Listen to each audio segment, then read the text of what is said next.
this little video is about the Malthusian model. Remember, in that little introductory video, we talked about very long period of economic stasis, where income didn't change much and was pretty much equal all over the world. Well, a guy named Thomas Malthus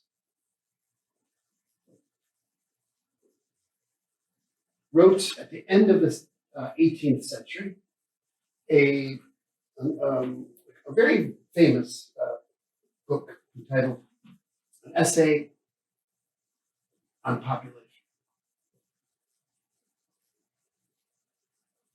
And in it, he used a method of analysis that we're going to extract from and use some very simple figures to explain. So this, if you look at that essay on population, you won't see what I'm about to do. However, in the rhetorical, his argument, this is really what he's saying. So what Malthus is going to be trying to do in this model is show you why it was that for such a long period of time, all over the planet, per capita incomes were very, very similar, even though population density in different places was so different. So before we even look at the model, think about the ancient world. Where was population density very high? You think it was in northern Lapland, in Antarctica? No, where was it? It was in southern China, in Mexico, current day Mexico, current day China, in the Middle East, was in areas that had very high productivity in terms of agriculture. In other words, it had very high levels of technology.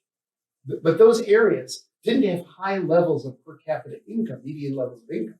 They did have large populations. So let's look at this model and see. We begin first with the notion that,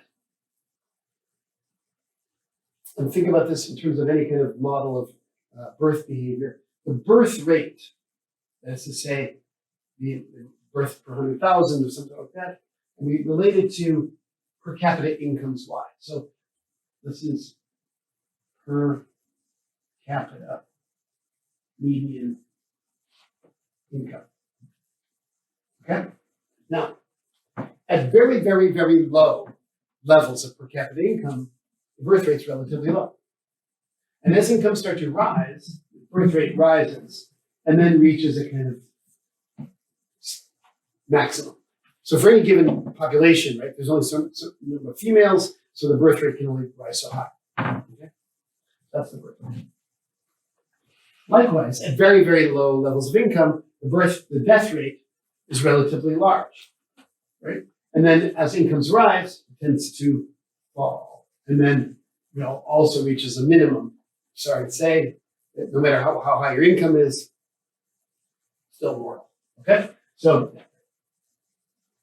the difference between the birth rate and the death rate is called the net fertility rate.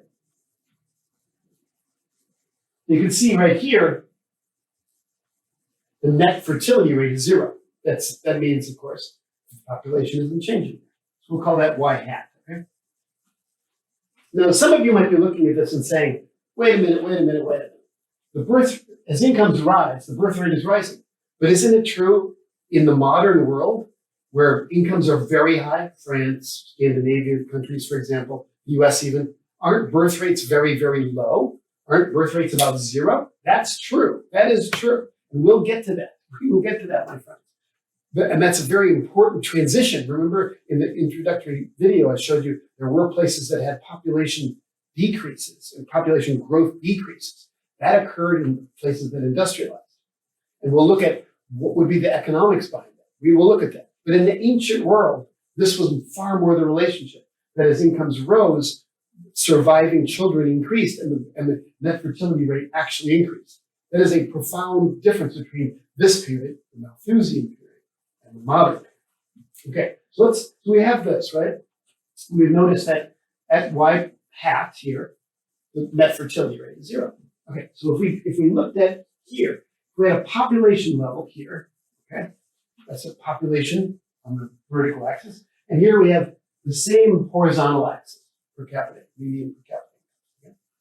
We notice that we have one point on here, right? a population level consistent with y. Okay? Now, the product of that, right? That's per capita. This is total. Would give me an amount of income. Okay? Well, let's suppose that we think about that amount of income spread across more or fewer people. What would that mean? It would mean that if there were more people, what would there be per person? There would be less per person. And if there were fewer people for that amount, the given amount of stuff, there'd be more per person. So what does that mean? It means that for any given level of what I'll call potential output, okay, big Y, okay, for any level of total output that's spread across the population, there are various levels of per capita income. Okay? This is what's called the Malthusian equilibrium. Population level is fixed because we're at an income level where the net fertility rate is 0 and everything's fine. Now, let's look at the situation. Let's suppose that a place like in southern China or in Mexico, there is a agrarian revolution. We move from the Mesolithic to the Neolithic revolution, right? Which means that what? What happens to total output, do you think? Well, total output's going to rise, right? Total output is going to rise. It's going to be greater than our old Y hat. Why? Because now, with the same amount of inputs, more is produced, right? So there can be more stuff. What does that do? It means that for every level of the population, what's available per person? More. Okay? So that's that Y hat. The potential output at Y bar prime. What does that mean? At our population level, fantastic. What's happened? Per capita incomes have risen. Just what you'd think they'd do, right? You'd think, oh my gosh, if there's a technology change and there's more stuff, incomes would rise. But, my friends, what's going to happen? What's happening here?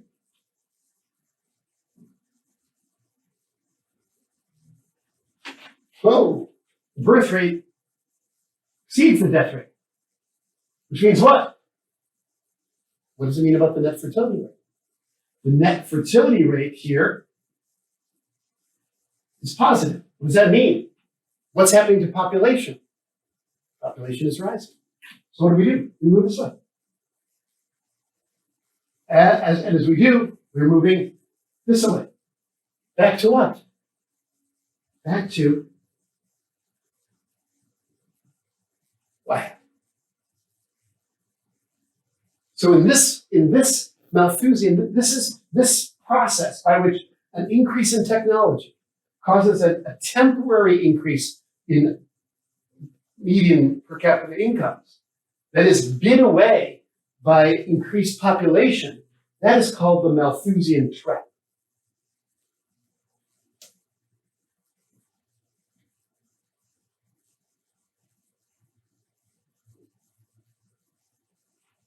And it means that technology change, remember that E in the equation that I gave you before, where Y over N equaled K over Y and E and L over N? Remember that? E was everything. E was kind of embodied technological change. In this format, in the ancient world, these discrete changes in technology did have an impact, but did not have an impact on per capita incomes. What did it have an impact on? Population. Which means what? It means that in areas with high density, population density, one can imagine higher levels of technology. And think about it. Think about the ancient world. Where were those dense populations? In Egypt, in modern day Iraq, in southern Mexico, in the south part of China. All of which, each of those places, not only had agriculture, what else did they do? They were the first exemplars of writing. So this model, in its simplicity, is incredibly powerful in thinking about that very, very long period where you had not only incomes remaining at a particular level, but no matter where you were, you'd get these levels of income, but what? Different population densities. Something that looks very, very much like the world prior to, let's say, 1200. Okay? And that's the Malthusian model. And I hope that gives you some idea of the background of the period that we first looked at.